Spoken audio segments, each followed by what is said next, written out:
Está con nosotros Víctor Álvaro González, director de estrategia de la firma de asesoramiento independiente Next Step Finance. Bienvenido, buenos días. Muchas gracias, bien hallado. Feliz año, que nos vemos. Feliz año, también a toda la audiencia. Parece que atrás me sale todo bien. Dato de paro, de desempleo del pasado viernes, miel sobre hojuelas, 4,1. Llega el dato de inflación, que parecía ayer que podía repuntar un poco más de lo esperado, repuntó, porque parece que al mercado se le ha olvidado que ha subido. Pero el mercado lo ha disfrutado y lo ha celebrado, sobre todo en la parte de la subyacente. Y también están en el consenso de la inflación general, que nos lleva a pensar si estamos a las puertas de primer año de legislatura de Trump, continuidad del rally. Bueno, ya sabes lo que decía Napoleón, ¿no? Que le presentaban una serie de generales para dirigir una batalla, o una parte, lo que fuera, y decía, sí, pero ¿cuál es el que tiene fama de tener más suerte? Entonces probablemente todos eran buenos y le interesaba saber quién es el que tenía suerte. Anécdotas aparte la tiene, pero bueno, básicamente también en esto la política es injusta y probablemente cosas que ha hecho Biden, no tanto Biden, probablemente más la Reserva Federal, pues están ayudando.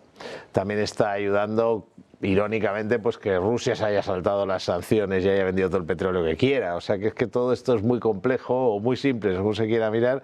Pero sí es cierto en que entramos entra Donald Trump en la presidencia con datos muy favorables.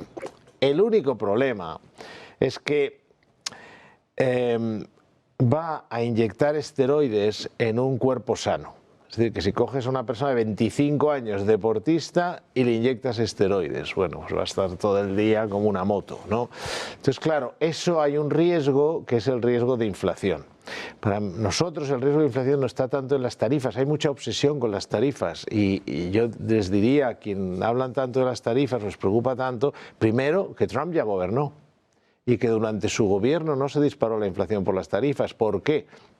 Pues porque hubo devaluaciones competitivas, que es curioso que tanto economista de aula que hay en las redes y en los medios y nadie habla de las devaluaciones competitivas. Es decir, si a ti, exportador, te ponen tarifas para exportar a Estados Unidos y tú eres un país emergente, lo primero que haces tú, o te hace el mercado, que ya está ocurriendo, es que baje la cotización de tu divisa, o sea, que tu divisa sea más barata, con lo cual se compensa en gran medida y tampoco se nota tanto en la inflación. Y por eso, aunque no se diga, en la época que gobernó Trump, hasta que llegó la pandemia, la inflación se movió como en el 2%. Pero sí hay un riesgo, y es el del recalentamiento.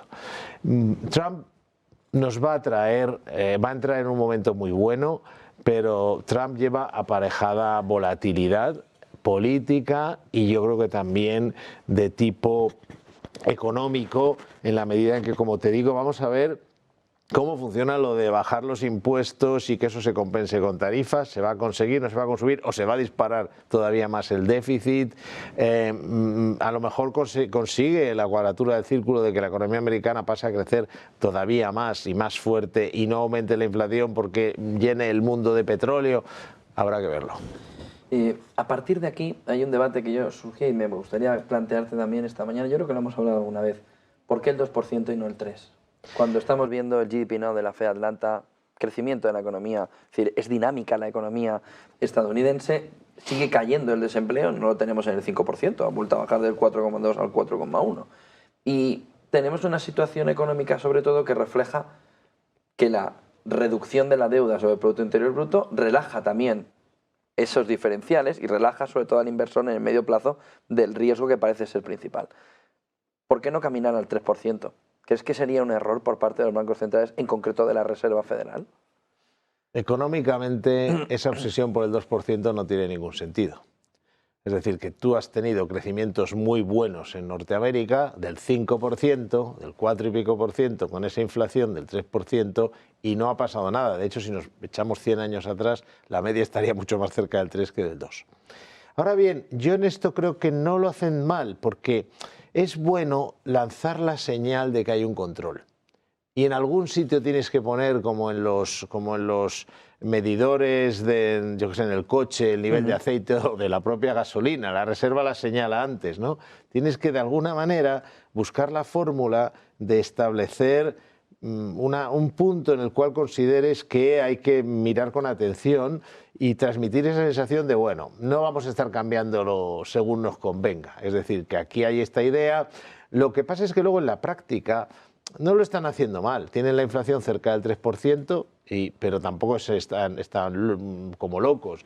Y en Europa, y yo soy muy crítico del BCE y en cierto modo de la Fed, creo que van demasiado en el dato del día de hoy, no irán mucho para adelante. Pero la realidad es que en Europa tenemos una inflación 2,8, ahí estamos en el 2,9 y digamos no estamos para el 2 y desde luego el Banco Central Europeo sigue hablando de bajarlos porque está mirando ahora sí para adelante, ve una economía europea muy floja y la Fed está en una actitud muy prudente. ¿Esto qué significa? Que prudente en el sentido, me refiero, de que tampoco está diciendo voy a subirlos. Es decir, que ellos en la práctica dicen quiero ir al 2%, perdón, en la teoría dicen que quiero ir al 2%, pero en la práctica muestran una flexibilidad que menos, porque eso hay que tener un mínimo de flexibilidad, con lo cual no me preocupa demasiado y creo que además es bueno que el mercado sepa que al volante hay alguien que está mirando el cuadro de mandos y que hay puntos en los cuales dice, bueno, aquí hay que parar y echar gasolina, aunque no esté yo en el punto más bajo del depósito, ¿no? Si nos pueden enseñar mis compañeros, la semana que viene estaremos en el foro de Davos, este mapa de riesgos en el que Víctor plantean los principales ejecutivos que el principal riesgo es un conflicto, que el principal riesgo con el 23% es un conflicto como el de la guerra de Ucrania, el extremo clima, ¿no? El clima extremo con lo que se ha visto en California, con lo que se vivió también aquí en Valencia, el 14%. Y la confrontación geoeconómica, que ahí iría más por la parte de los aranceles que por la parte de guerra, el 8%, desinformación un 7%, economic downturn, es decir, esa recesión económica, solo un 5%. No hay miedo a la recesión, hay miedo a la geopolítica. Hay ansiedad alrededor de la geopolítica, pero la recesión queda muy, muy paliada en este primer informe del Foro de Davos. Bueno, pues lo que me llama la atención es que no haya miedo a la inflación. De todos modos, este cuadro yo creo que une temores económicos y temores geopolíticos y temores de la economía real y menos, yo creo, temores de la economía financiera. O sea, hay que distinguir. Para la economía financiera, en nuestra opinión, el mayor riesgo es un repunte de la inflación. Es decir, estos esteroides que va a inyectar Trump en la economía norteamericana, si no le salen bien las cosas, se les puede ir totalmente de madre. Es que ya está pasando. Es que los datos que tienen de los beneficios de los bancos americanos, que son estupendos, es una magnífica noticia, pero eso también es porque se están empezando a pedir mucha más financiación. O sea, Norteamérica de momento está comprando la idea de que Norteamérica despierta con Donald Trump y está notándose económicamente y se nota en el optimismo de las pequeñas y medianas empresas, se nota en las fusiones y adquisiciones, se está notando en las demandas de financiación, yo que sé, para montar centros de datos. O sea que muchos de los datos de JP Morgan, de Goldman Sachs, es negocio puro, creación de negocio, financiación de nuevos negocios y en definitiva una economía que está resurgiendo. Y no estaba mal, como tú bien dices, no venía de estar mal, con lo cual ese para mí es el riesgo fundamental. En cambio, el geopolítico, vivimos en un mundo muy tenso, sí es cierto que Donald Trump ha conseguido lanzar esa idea de que está buscando lo contrario. A ver, una cosa es que él no quiera guerras y otra es que no haya otros que quieran guerras con él. Pero a día de hoy su programa y su idea es todo lo contrario. Es decir, Ucrania, lo ha dicho claramente, no especulo, ha dicho que quiere llegar a un alto al fuego.